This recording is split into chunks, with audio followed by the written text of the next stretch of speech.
ഇന്ന് നമ്മൾ പഠിക്കാൻ പോകുന്നത് 7ാം ക്ലാസ്സിലെ സാമൂഹ്യശാസ്ത്രത്തിലെ 3ാമത്തെ ചാപ്റ്ററായ ഭരണഘടന വഴിയും വൈകാട്ടിയും എന്ന പാഠഭാഗമാണ്. ഇന്ത്യയുടെ ഭരണഘടനയിൽ ഉണ്ടായിരിക്കണമെന്ന് ഗാന്ധിജി ആഗ്രഹിച്ച കാര്യങ്ങൾ എന്തൊക്കെയാണ് ഇന്ത്യയുടെ ഭരണഘടനയിൽ ഉണ്ടായിരിക്കണമെന്ന് ഗാന്ധിജി ആഗ്രഹിച്ചത്? പരമാധികാരം, തുല്യത, സാഹോദര്യം, ലിംഗനീതി, മതേതരത്വം, ലഹരി വിമുക്തം. എന്തൊക്കെയാണ്? പരമാധികാരം, തുല്യത, സാഹോദര്യം, ലിംഗനീതി, മതേതരത്വം, ലഹരി വിമുക്തം. ബ്രിട്ടീഷ് ആധിപത്യത്തിനെതിരെ ഉയർന്നു വന്ന ആദ്യത്തെ ബഹുജന സമരം ഏതാണ്? ആദ്യത്തെ ബഹുജന സമരം 1857 ഒന്നാം സ്വാതന്ത്ര്യ സമരമാണ്. 1857 ഒന്നാം സ്വാതന്ത്ര്യ സമരമാണ് ബ്രിട്ടീഷ് ആധിപത്യത്തിനെതിരെ ഉയർന്നു വന്ന ആദ്യത്തെ ബഹുജന സമരം. ഇനി നമുക്ക് ഈ സമരത്തിൻ്റെ ഫലങ്ങൾ എന്തൊക്കെയെന്ന് നോക്കാം. എന്തൊക്കെയാണ്? ജനങ്ങൾക്കിടയിൽ മതസൗഹാർദ്ദത്തിലൂന്നിയ ദേശീയ ബോധം ശക്തിപ്പെട്ടു. വൈദേശിക ആധിപത്യത്തിനെതിരെ ഇന്ത്യയുടെ വിവിധ ഭാഗങ്ങളിൽ ധാരാളം പ്രാദേശിക സംഘടനകൾ രൂപപ്പെട്ടു. ദേശീയ തലത്തിൽ ബ്രിട്ടീഷ് വിരുദ്ധ പ്രക്ഷോഭങ്ങൾക്ക് ഒരു സംഘടിത മാനം കൈവന്നു. ഇത്രയുമൊക്കെയാണ് ഒന്നാം സ്വാതന്ത്ര്യ സമരത്തിൻ്റെ ഫലങ്ങൾ. ഇതിലാരൊക്കെയാണ് പങ്കെടുത്തത്? സൈനികർ, ഗോത്രവർഗക്കാർ, രാജാക്കന്മാർ, പ്രഭുക്കന്മാർ, കർഷകർ, ഈ വിഭാഗമൊക്കെ ഈ ഒന്നാം സ്വാതന്ത്ര്യ സമരത്തിൽ പങ്കെടുത്തിരുന്നു. ഇനി നമുക്ക് വൈദേശിക ആധിപത്യത്തിനെതിരെ ഇന്ത്യയിലെ വിവിധ ഭാഗങ്ങളിൽ രൂപപ്പെട്ട സംഘടനകൾ ഏതൊക്കെയെന്ന് നോക്കാം. ഏതൊക്കെയാണ്? Madras native association. Madras native association വന്നത് 1852 മദ്രാസ് നേറ്റീവ് അസോസിയേഷൻ 1852. അടുത്തത് പൂനെ സാർവജനിക് സഭ. 1870 വന്ന പൂനെ സാർവജനിക് സഭ, 1876 വന്ന ഇന്ത്യൻ അസോസിയേഷൻ. അപ്പോൾ ഏതൊക്കെയാണ് വൈദേശികാധിപത്യത്തിനെതിരെ ഇന്ത്യയിൽ ഉയർന്നു വന്ന സംഘടനകൾ? മദ്രാസ് നേറ്റീവ് അസോസിയേഷൻ, പൂനെ സാർവജനിക് സഭ, ഇന്ത്യൻ അസോസിയേഷൻ. വൈദേശികാധിപത്യത്തിനെതിരെ ദേശീയ തലത്തിൽ രൂപം കൊണ്ട ആദ്യ സംഘടനയാണ് ഇന്ത്യൻ നാഷണൽ കോൺഗ്രസ്. വൈദേശികാധിപത്യത്തിനെതിരെ ദേശീയ തലത്തിൽ രൂപം കൊണ്ട ആദ്യ സംഘടനയാണ് നമ്മുടെ ഇന്ത്യൻ നാഷണൽ കോൺഗ്രസ് അഥവാ INC. ഇത് എപ്പോഴാണ് രൂപം കൊണ്ടത്? 1885 December 28 INC രൂപീകൃതമായത്. 1885 December 28. Next, Indian national കോൺഗ്രസിൻ്റെ ലക്ഷ്യങ്ങൾ എന്തൊക്കെയെന്ന് നമുക്ക് നോക്കാം. ഇന്ത്യൻ നാഷണൽ കോൺഗ്രസിൻ്റെ ലക്ഷ്യങ്ങൾ: ജനങ്ങളുടെ പ്രശ്നങ്ങൾ അധികാരികളുടെ ശ്രദ്ധയിൽപ്പെടുത്തുക, ജനങ്ങൾക്കിടയിൽ ദേശീയ ബോധം വളർത്തുക, വിദേശ ഭരണം അവസാനിപ്പിക്കുക, മെച്ചപ്പെട്ട സാമൂഹ്യ രാഷ്ട്രീയ ജീവിതം ഉറപ്പാക്കുക. ഇത്രയുമാണ് INCയുടെ ലക്ഷ്യങ്ങൾ. ഇനി നമുക്ക് ഗാന്ധിജിയുടെ സ്വാധീനം സ്വാതന്ത്ര്യ സമര പ്രസ്ഥാനത്തിനുണ്ടാക്കിയ മാറ്റങ്ങൾ എന്തൊക്കെയാണെന്ന് നോക്കാം. ഗാന്ധിജിയുടെ സ്വാധീനം സ്വാതന്ത്ര്യ സമര പ്രസ്ഥാനത്തിനുണ്ടാക്കിയ മാറ്റങ്ങൾ എന്തൊക്കെയെന്ന് നോക്കാം. സ്വാതന്ത്ര്യ സമര പ്രസ്ഥാനത്തിന് ബഹുജന സ്വഭാവം കൈവന്നു. സ്വാതന്ത്ര്യ സമര പ്രസ്ഥാനത്തിന് ബഹുജന സ്വഭാവം കൈവന്നു. സാമൂഹിക നീതിയിൽ അധിഷ്ഠിതമായ ജനാധിപത്യം എന്ന ആശയം ശക്തമായി. സാമൂഹ്യ നീതിയിൽ അധിഷ്ഠിതമായ ജനാധിപത്യം എന്ന ആശയം ശക്തമായി.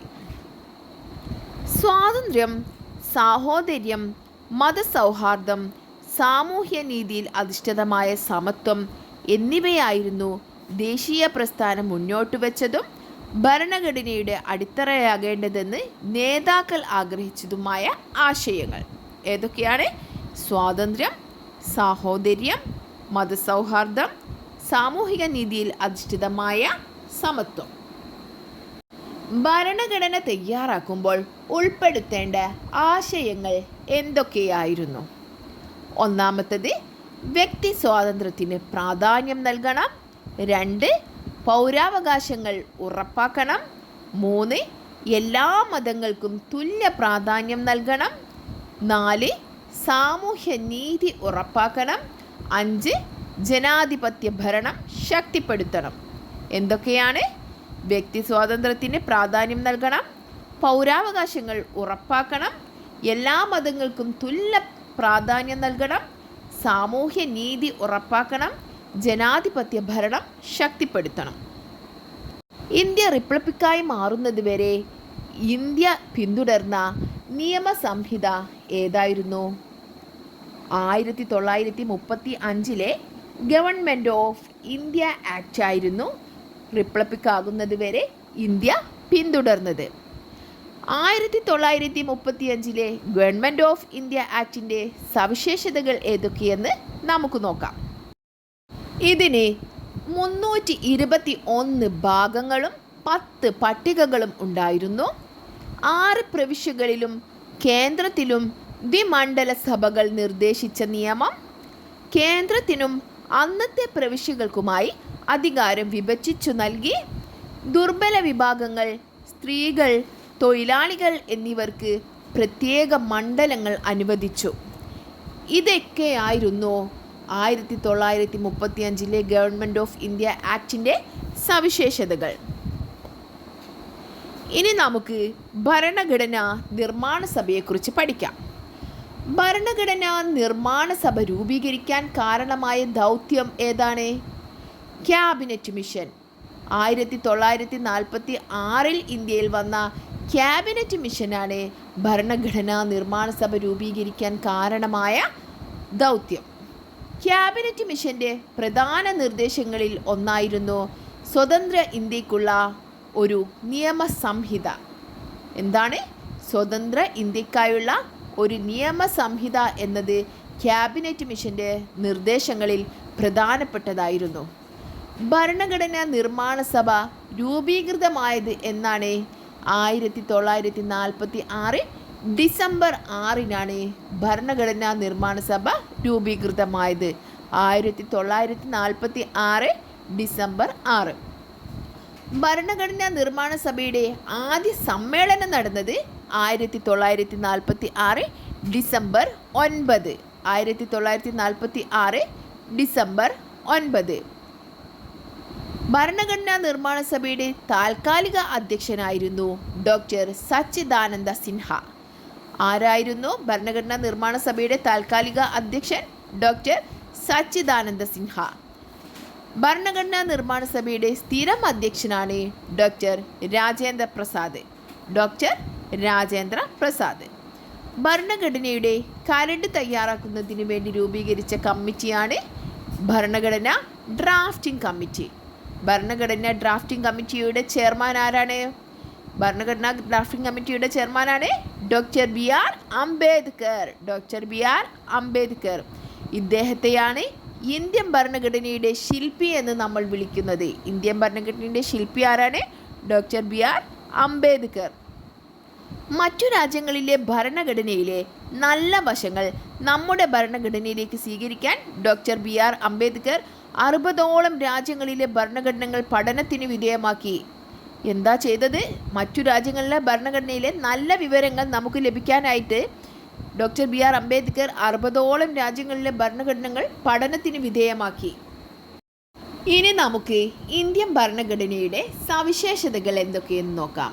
ഇന്ത്യൻ ഭരണഘടനയുടെ സവിശേഷതകൾ: ഫെഡറലിസം, ഏക പൗരത്വം, നിയമവാഴ്ച, മൗലിക കടമകൾ, പാർലമെൻ്ററി ഭരണ സമ്പ്രദായം, ജനങ്ങളുടെ പരമാധികാരം, മൗലിക അവകാശങ്ങൾ, മാർഗനിർദ്ദേശക തത്വങ്ങൾ, സാർവത്രിക പ്രായപൂർത്തി വോട്ടവകാശം, സ്വതന്ത്ര നീതിന്യായ വ്യവസ്ഥ, എഴുതപ്പെട്ട ഭരണഘടന, സംയുക്ത ഭരണവ്യവസ്ഥ.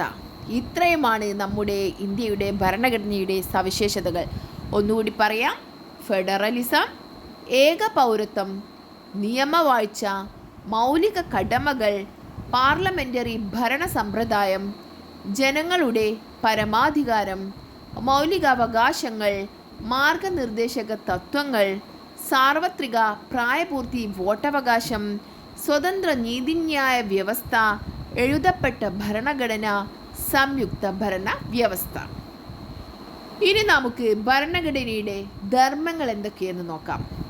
പൗരന്മാരുടെ അവകാശങ്ങളും കടമകളും സ്ഥാപിക്കുക, രാജ്യത്തെ എല്ലാ ഭരണ സംവിധാനങ്ങളും ഭരണഘടനയ്ക്ക് വിധേയമായാണ് പ്രവർത്തിക്കുന്നത് എന്ന് ഉറപ്പുവരുത്തുക, നാനാത്വത്തിൽ ഏകത്വം സംരക്ഷിക്കുക, ഗവൺമെൻറ്റിൻ്റെ അധികാരങ്ങളും പരിമിതികളും വ്യക്തമാക്കുക, രാജ്യത്തിന് ദിശാബോധം നൽകുന്ന അടിസ്ഥാന രേഖയായി നിലകൊള്ളുക, രാജ്യത്തിൻ്റെ അടിസ്ഥാന മൂല്യങ്ങളും ആദർശങ്ങളും നിർവചിക്കുക, സ്വേച്ഛാധിപത്യത്തിനും അധികാര ദുർവിനിയോഗത്തിനും എതിരായ സംരക്ഷണ കവചമായി പ്രവർത്തിക്കുക. ഇത്രയുമാണ് ഭരണഘടനയുടെ ധർമ്മങ്ങൾ. എഴുതപ്പെട്ട ഭരണഘടനയുള്ള രാജ്യങ്ങൾ ഏതൊക്കെയാണെന്ന് നിങ്ങൾക്കറിയാമോ? ഏതൊക്കെയാണ് എഴുതപ്പെട്ട ഭരണഘടനയുള്ള രാജ്യങ്ങൾ? ഇന്ത്യ, അമേരിക്ക, ഓസ്ട്രേലിയ, ബ്രസീൽ, ദക്ഷിണാഫ്രിക്ക. ഇന്ത്യ, അമേരിക്ക, ഓസ്ട്രേലിയ, ബ്രസീൽ, ദക്ഷിണാഫ്രിക്ക. ലോകത്തിലെ ഏറ്റവും വലിയ എഴുതപ്പെട്ട ഭരണഘടനയുള്ള രാജ്യം നമ്മുടെ ഇന്ത്യയാണ്. ലോകത്തിലെ ഏറ്റവും വലിയ എഴുതപ്പെട്ട ഭരണഘടനയുള്ള രാജ്യം ഇന്ത്യ. ലോകത്തിലെ ഏറ്റവും പഴക്കം ചെന്നതും ചെറുതുമായ ഭരണഘടനയുള്ള രാജ്യം അമേരിക്കയാണ്. ഏറ്റവും ചെറുതും പഴക്കം ചെന്നതുമായ ഭരണഘടന അമേരിക്കയ്ക്കും ഏറ്റവും വലുത് നമ്മുടെ ഇന്ത്യക്കുമാണ്. ഇനി നമുക്ക് ഭരണഘടനാനുസൃതമായി നിർമ്മിക്കപ്പെട്ട ചില നിയമങ്ങൾ ഏതൊക്കെയെന്ന് നോക്കാം. വനം വന്യജീവി സംരക്ഷണ നിയമം 1972, ദേശീയ സുരക്ഷാ നിയമം 1980, ദുരന്ത നിവാരണ നിയമം 2005, ഭക്ഷ്യസുരക്ഷാ നിയമം 2013, ഭൂപരിഷ്കരണ നിയമം 1969, വിവരാവകാശ നിയമം 2005, അഴിമതി നിരോധന നിയമം 1988, തൊഴിൽ നിയമം 1948, പരിസ്ഥിതി സംരക്ഷണ നിയമം 1986. ഇനി നമുക്ക് കുട്ടികളുടെ അവകാശങ്ങൾ എന്തൊക്കെയെന്ന് നോക്കാം. കുട്ടികളുടെ അവകാശങ്ങളുമായി ബന്ധപ്പെട്ട ഭരണഘടനാനുസൃതമായി നിർമ്മിക്കപ്പെട്ട നിയമങ്ങളാണ് ബാലവേല നിരോധന നിയമം 1986, ബാലനീതി നിയമം 2000, വിദ്യാഭ്യാസ അവകാശ നിയമം 2009, ബാലവിവാഹ നിരോധന നിയമം 2006, ലൈംഗിക കുറ്റകൃത്യങ്ങളിൽ നിന്നും കുട്ടികളെ സംരക്ഷിക്കുന്നതിനുള്ള നിയമം 2012. അപ്പോൾ കുട്ടികളും അവകാശങ്ങളുമായി ബന്ധപ്പെട്ട നിയമങ്ങളാണ് ബാലവേല നിരോധന നിയമം, ബാലനീതി നിയമം, വിദ്യാഭ്യാസ അവകാശ നിയമം, ബാലവിവാഹ നിരോധന നിയമം, ലൈംഗിക കുറ്റകൃത്യങ്ങളിൽ നിന്നും കുട്ടികളെ സംരക്ഷിക്കുന്നതിനുള്ള നിയമം അഥവാ പോക്സോ ആക്ട് 2012. കുട്ടികളുടെ അവകാശ ഉടമ്പടി നിലവിൽ വന്ന വർഷം 1989. കുട്ടികളുടെ അവകാശ ഉടമ്പടി നിലവിൽ വന്നതാണ് 1989. ഇന്ത്യൻ ഭരണഘടനയുടെ രൂപീകരണത്തിനുള്ള എടുത്ത സമയം, ഇന്ത്യൻ ഭരണഘടന രൂപീകരിക്കാൻ എടുത്ത സമയം 2 വർഷം 11 മാസം 17 ദിവസം. 2 വർഷം 11 മാസം 17 ദിവസം. ഭരണഘടനാ നിർമ്മാണ സഭ ഭരണഘടന അംഗീകരിച്ച് ഒപ്പുവെച്ച ദിവസം 1949 നവംബർ 26. അതുകൊണ്ട് നമ്മൾ നവംബർ 26 ഭരണഘടനാ ദിനമായി ആചരിക്കുന്നു. ഇന്ത്യൻ ഭരണഘടന നിലവിൽ വന്ന ദിവസം 1950 ജനുവരി 26. ഭരണഘടന അംഗീകരിച്ചത് 1949 നവംബർ 26, നിലവിൽ വന്നത് 1950 ജനുവരി 26. നമ്മുടെ റിപ്പബ്ലിക് ദിനം ജനുവരി 26. തിരഞ്ഞെടുക്കപ്പെടുന്ന വ്യക്തി രാഷ്ട്രത്തലവനായിട്ടുള്ള സംവിധാനമാണ് റിപ്പബ്ലിക്. ഇന്ത്യൻ ഭരണഘടനയുടെ പ്രഖ്യാപനം അനുസരിച്ച് ഇന്ത്യയുടെ രാഷ്ട്രത്തലവൻ പ്രസിഡൻ്റാണ്, അതായത് രാഷ്ട്രപതി. ഒരു രാഷ്ട്രത്തിൻ്റെ അടിസ്ഥാന ആശയങ്ങളും തത്വങ്ങളും നിയമങ്ങളും അടങ്ങുന്ന ആധികാരിക പ്രമാണമാണ് ഭരണഘടന. രാഷ്ട്രത്തിൻ്റെ അടിസ്ഥാന നിയമസംഹിതയാണ് ഭരണഘടന. കേന്ദ്ര സംസ്ഥാന സർക്കാരുകൾ നിയമം നിർമ്മിക്കുന്നത് ഭരണഘടനാ വ്യവസ്ഥകൾക്ക് അനുസരിച്ചാണ്. നിലവിൽ ഇന്ത്യൻ ഭരണഘടനയുടെ ഉള്ളടക്കം എന്തൊക്കെയാണ്? ആമുഖം, 448 ആർട്ടിക്കിൾസ്, 12 പട്ടികകൾ, 25 ഭാഗങ്ങൾ. എന്നാൽ 1950 ജനുവരി 26 നിലവിൽ വന്ന ഭരണഘടനയുടെ ഉള്ളടക്കം 22 ഭാഗങ്ങൾ, 8 പട്ടികകൾ, 395 അനുച്ഛേദങ്ങൾ എന്നിവയാണ്. 22 ഭാഗങ്ങൾ, 8 പട്ടികകൾ, 395 അനുച്ഛേദങ്ങൾ എന്നിവയാണ്. എന്നാൽ ഇന്നുള്ളത് ആമുഖം, 448 അനുച്ഛേദങ്ങൾ, 12 പട്ടികകൾ, 25 ഭാഗങ്ങൾ.